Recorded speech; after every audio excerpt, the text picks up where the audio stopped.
Good morning, good morning, good morning, good afternoon, good evening. I don't know where you guys are tuning in from, but this is Tasemere, your host of the Blackout live from New York, and I'm just so excited to be coming back to you guys this morning for me. So just to set the tone, I wanted to just give an overview of what the Blackout Live from New York is before we just jump into all the juicy stuff that we need to talk about today. So the Blackout Live from New York with me, your host Tajmia's purpose is to celebrate Black folks across the diaspora and to have an open dialogue about Black economics, how we reimagine trends in business and explore the magic that we have. So I have curated a list of articles that I think we need to definitely review, go over, talk about how they impact us as entrepreneurs and founders around the globe. So, first off, I want to do a disclaimer. I have been experiencing poor customer service by entrepreneurs and founders here in the tri-state area, and I'm just going to venture out and say that this might be happening everywhere. People are not answering their phones anymore. It's the most bizarre thing. Everything is send an email, I'll get back to you. You send the email, you get ghosted, you never get a response, and then you try to call, people don't call you back, they don't text you back. I have no idea what is happening to our customer service. I think that we are relying heavily on automation, and sometimes automation is great, and other times automation can kill your business. So I just wanted to publicly say we need to all do better at customer service if we are planning on staying around for a long time. So let's hop into this first article. I'll give you guys a little brief about what it is.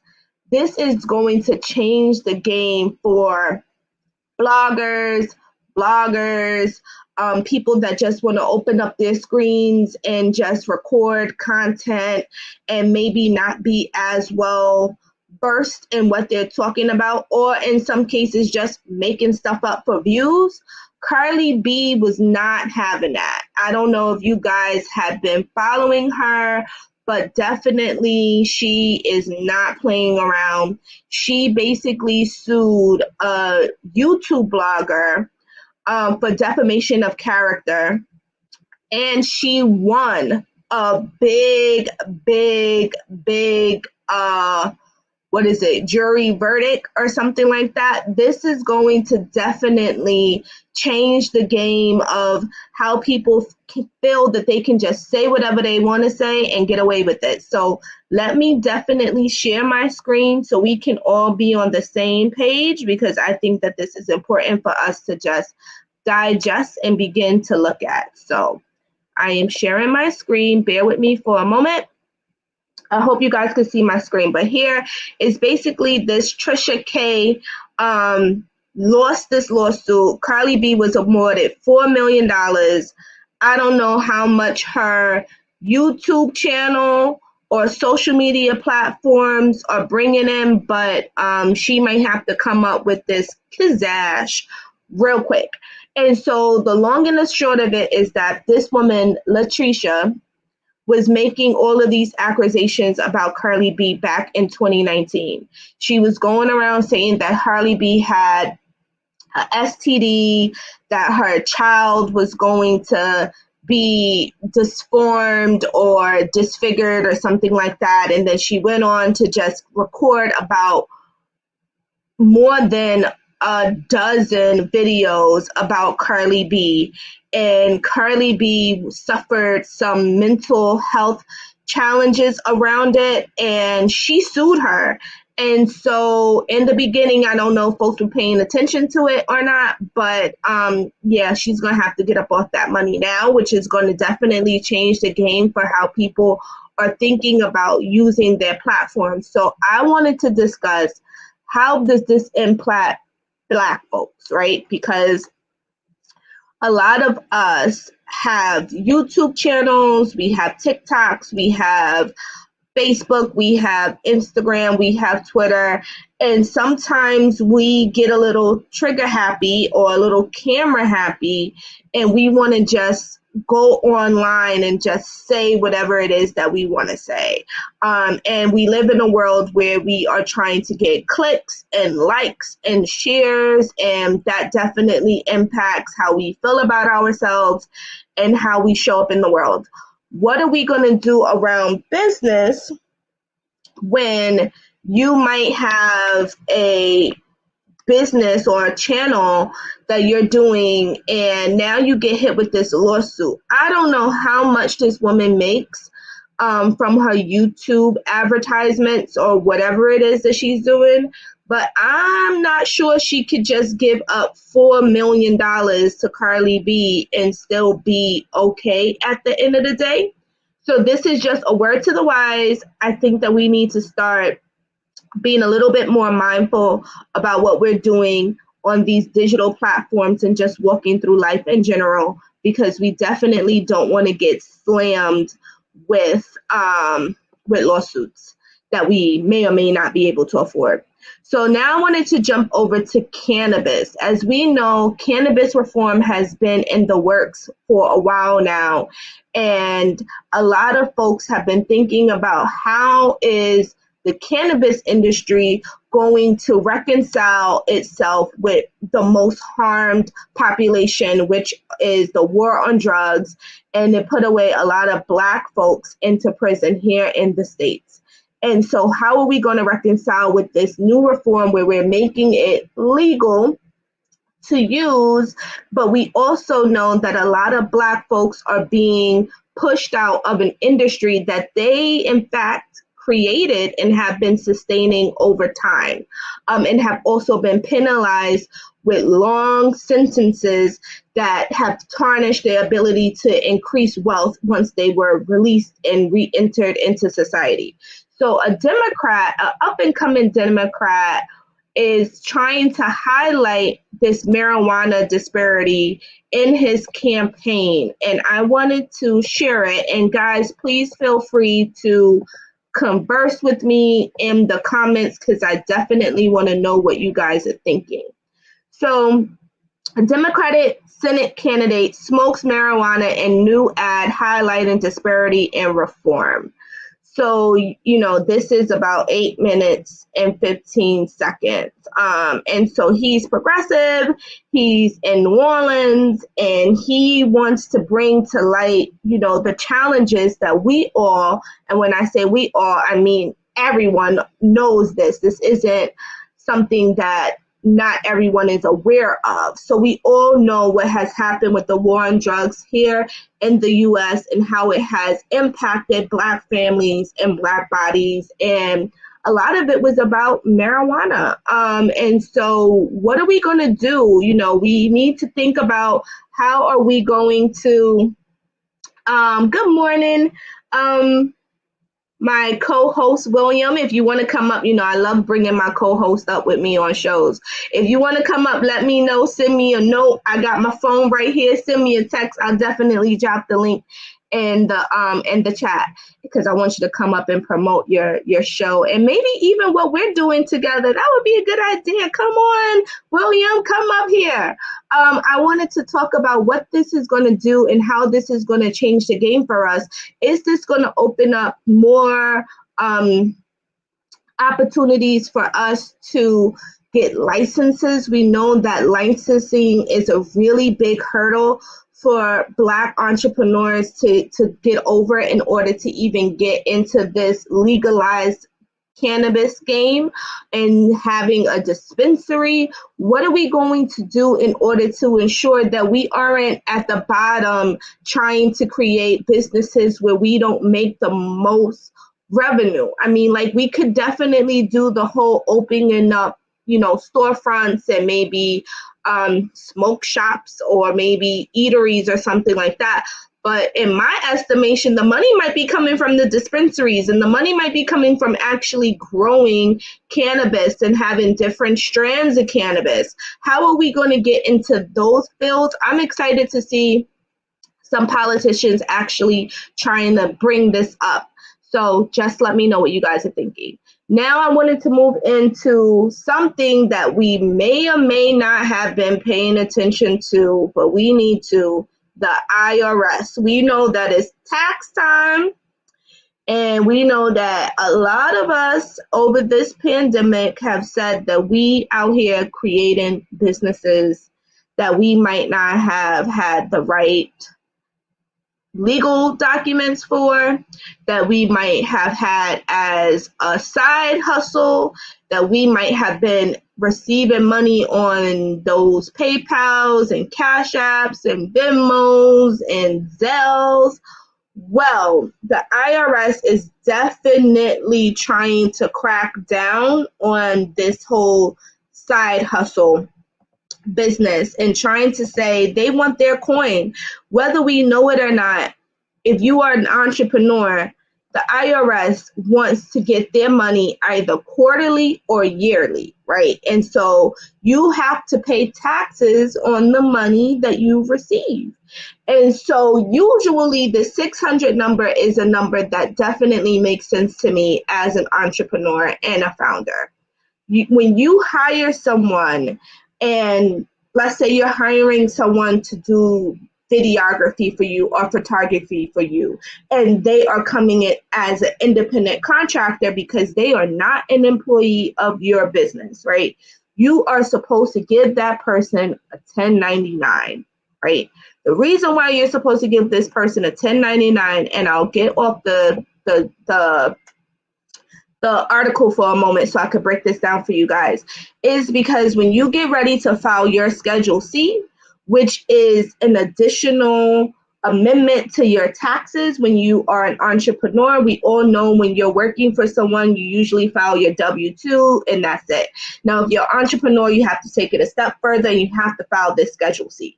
And your CPA should know what this is, right? If they don't, get a new CPA.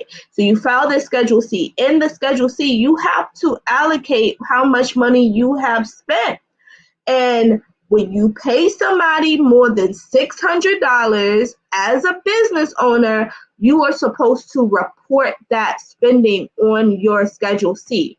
And in turn, the IRS is going to cross-check and see if this person that you paid as an independent contractor has also reported receiving this income, right? So this is where it gets really tricky real quick.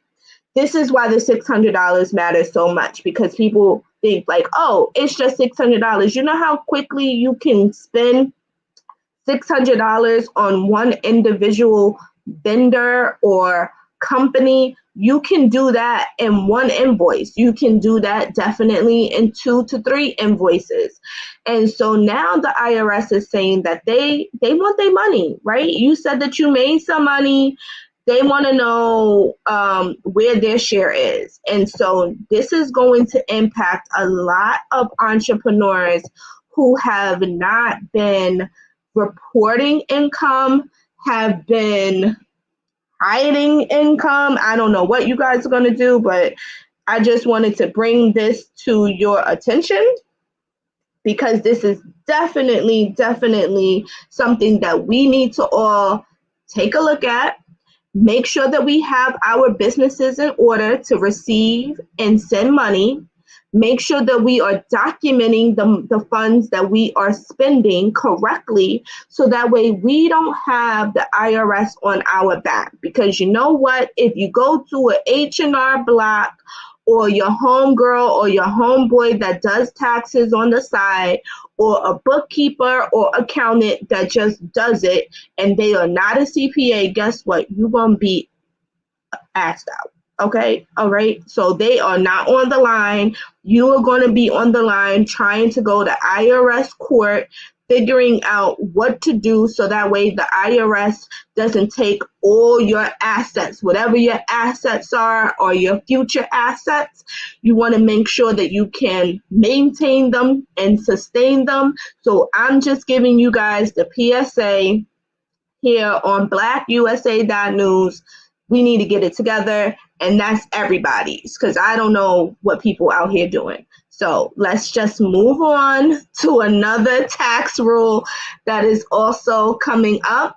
In addition to that, the IRS is trying to make sure that you are not accidentally taxed, right? You know, these platforms have the ability to send money to your family, send money to your friends.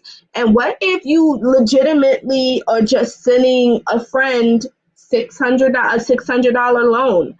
I don't really know how to differentiate these things or what you might want to do. Maybe you might not want to use these payment processing apps. Maybe you might not want to use these payment processing apps to do some of these services, but we just need to definitely just start paying attention to the movement of money and how it is impacting or have the potential to impact our livelihoods. I have a comment here, and this is why you guys are seeing me over here reading, because I'm loving that you guys are talking to me in the comments. Amanda is saying, okay, good morning, good morning. She contacted her local community college. SBA is located there, as well as information on agricultural info and who to obtain grants and licenses to grow cannabis. Thank you so much for that. That's going back into a conversation that we had earlier around the whole cannabis industry, and an up-and-coming Democrat Senate potential candidate who is running in New Orleans has done this very provocative ad campaign. So thank you for that. So let's go. I don't know. You know what?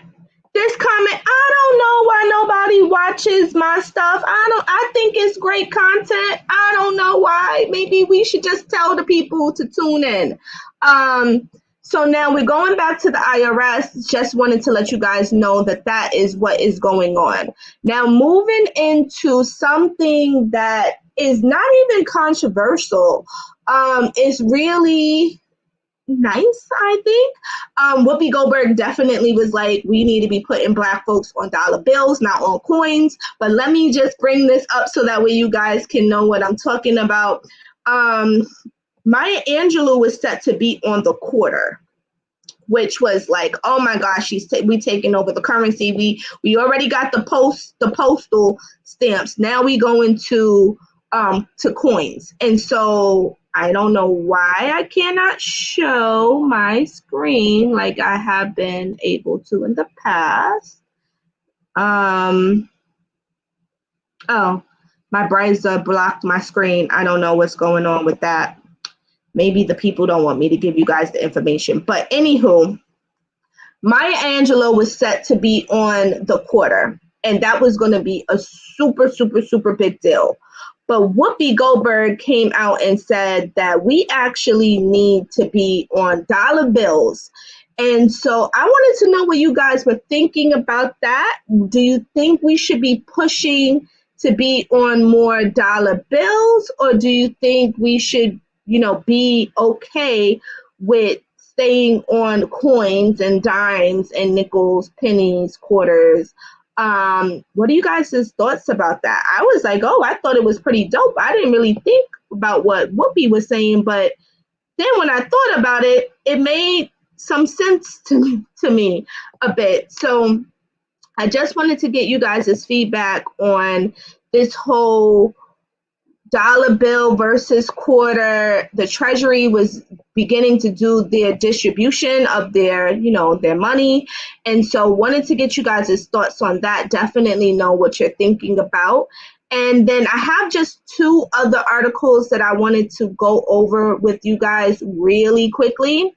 China is launching this artificial moon in urban areas. And this was something that I had no idea was happening. I wish I could share my screen with you guys, but somehow that has been disabled. But you can definitely Google it. In my research, this was something that was actually talked about in 2018. And so the reason why I'm bringing it up is because when we see things happening, we think that it just happened. This is something that has definitely been in the works for a little bit, and we're just seeing the result of what someone has been working on for a while. So I wanted to just bring that to our attention, especially as we start thinking about the metaverse and artificial intelligence and everything that is happening, and things are not the way that they used to be, and we are evolving. I wanted to just be able to keep it on our consciousness that we need to follow things that we think are not important, because they become very, very important very quickly. These artificial moons are definitely something that we should be looking into, because scientists are looking into this. And it's also talking about satellites. And the reason why I think that this is very interesting for us to look into is because as we expand into the metaverse, which we are already there, we know that that's going to impact broadband. And so if now we have artificial moons popping up in China, are these artificial moons going to pop up in other parts of the world? And who is behind this artificial intelligence? Who is controlling it? What is happening? Are there roles for Black folks in this whole artificial moon thing that's going on? And how is it going to impact us as the consumer? You know, one thing that I spoke about on a previous segment was about the metaverse and broadband. And I live in New York City, and sometimes I have internet connectivity issues. And I know that this is a challenge around the world where everyone does not have access to reliable internet. My thoughts are, what's going to happen when this whole metaverse is dispersed and everybody is there? Is that going to push us into 6G, 7G? How much is that going to cost us? Is that going to be accessible to everybody? Just what is actually happening with our broadband service? And are we going to be able to afford it? And is it going to be a way to push some people into what we consider to be 5G when people are on 10G? I just don't know. That was going to bring me into this other article about Verizon and AT&T, definitely. And the airlines were talking about how 5G is interfering with flights. And that was bringing me into the whole aviation industry, and how does this really begin to impact how we travel, how we move, how we exchange information. A lot of us are used to travel. We love our vacations. We love getting on the plane, going someplace else, and experiencing a new culture, learning a new language, eating new foods. How is this going to impact us if the planes are being impacted by these antennas that are going up that is supposed to be giving us this 5G, but now it's impacting planes and the ability to move people and a whole ecosystem that we might not be paying attention to? So I wanted to bring these articles to light for you guys. You can definitely, take time and Google and think about and come up with your own conclusions around what is going on. But I definitely wanted to take some time and bring these things to light, and then also think about the economics behind it, right? Today we've talked about YouTube bloggers and video bloggers, and how you can just be running your mouth trying to get some views and some clicks and some likes and some shares, and you're just going off on a tangent, and then you can be slapped with a lawsuit like Carly B did, a prominent YouTube blogger, and she won $4 million because this YouTube blogger did a lot of defamation of character. I don't know if you got business insurance, but maybe that's something you should definitely start thinking about. We then went into cannabis, and an up-and-coming Democrat out in New Orleans did a very provocative, some people might say proactive, progressive video around marijuana and how the disparities are going on. And then we also talked about the IRS on two fronts. The IRS one now is like following that paper trail, people saying that they're entrepreneurs and collecting over $600.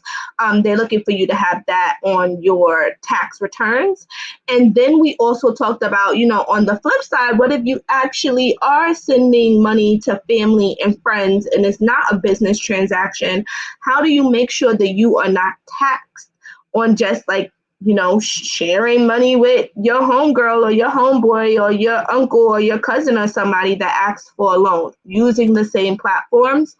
We then went into talking about Maya Angelou on the quarter because the Treasury was getting ready to, dispense and distribute all these new quarters, and Maya Angelou's face was going to be on there. And Whoopi Goldberg was like, she need to be on $1. And so wanted to definitely talk about, the impact of money, how that exchanges and how Black faces being on money can be a little revolutionary because, we took over the post stamps. And then we talked about China and this artificial intelligence with these moons popping up, and what does that mean? And scientists are concerned about that. And then lastly, we talked about the airlines and how 5G is interfering with planes. And so I wanted to come over here. Thank you guys so much for participating in the comments. I wanted to definitely read out some comments. If someone wants to come up here and talk to me about any of the articles that I have shared with you guys, and we can have some sort of conversation around it, I'm going to put the link in the chat. Feel free to click on it and come up here and share with me as I read off some of these comments. Thank you guys so much. So we have Michael. Michael actually was on my show last week. We talked about urban planning and how to really do grassroots economics, how we can definitely, ask for what we want with a community mindset. If you guys are interested in that, you can definitely go back and replay that, share it. It was great, great, great content. He actually also did like a whole presentation on his business. Amanda English definitely sent a message around cannabis, and you can definitely reach out to the SBA. She went to her local college. I showed that earlier and got some information there. And then here we go. Here I'm located in Louisiana as well, and I think it is a distraction from reparations, but still history making. That is a good point. This is referring to the gentleman that is running for Senate out in Louisiana. We have Amanda here giving us her take on that. This reparation conversation is a good one, and I think we get distracted in a lot of different ways from actually talking about what that will really look like for Black folks here in the States. It's not important. It's not important who's on money. That's symbolism. What's important is that we need our damn reparations and those bills upon the hills. I agree. I don't think we are focusing on reparations. I think it's because we as a culture cannot get together and decide what our asks are. We have so many people making different kind of asks on our behalf that we cannot really come together and be unified on what the ask really needs to be. So come up here, ladies. Let's talk about this. Amount of power and artificial intelligence, sun poles, and what it is pulling in the atmosphere. This is Amanda, thank you so much for this. This is talking about China and these artificial moons and this artificial intelligence that's happening. And I'm just going to go on a rant right now because before this show, I was on the phone with Apple because I was trying to use iMovie. And how I used to use it, they changed it because of artificial intelligence and predicting behavior. And I was like, well, now my behavior has changed and my phone don't know that I have a new behavior. How do I manually fix it? I think that we are coming into a world where we are relying a lot on artificial intelligence. And I personally am afraid of our robot being a thing. What if these computers and this artificial intelligence thinks that they're smarter than we are, and they just start doing their own things, and we have no idea how to regain control is something that really freaks me out, that I'm really, really, really concerned about. I do not know what's going to happen with these artificial moons and if they are going to start popping up all over the world and what's going to happen with these moons. I have no idea. More cancer on the ground as well as sickness. That is true. That we probably will learn about that. Well, our future generations will learn about that when we're no longer here. So I think we need to just stay abreast of what's going on. Thank you guys for tuning in. Thank you guys for the comments. I enjoyed reading them. I am here every Saturday at 10:15 Eastern. Usually I stay on for about an hour, but today is going to be a shorter segment. Next week is actually the kickoff to Black History Month, so I'm super duper excited to bring up some folks so we can start talking about what they're working on and the impact that they have in their communities and in their cities and towns that they're in. If you want to be a guest, definitely shoot me an email to info@thedmfirmnyc.com. I will leave that in the comments. Join me and my other co-hosts. We have a network here where we are on bringing programming Monday through Sunday at various times, usually in the morning and usually in the evening. You will see a few shows pop up. To stay abreast of all the shows that are coming up, topics, getting on folks' shows and all that jazz, definitely hit the subscribe button on Facebook and on YouTube to stay abreast of all the new shows that are coming up. Thank you so much for joining me this morning. This is my morning. I don't know if it's your morning, your afternoon, your evening, but thank you so much for joining me this morning, and we will talk soon. Talk to you later. Ciao.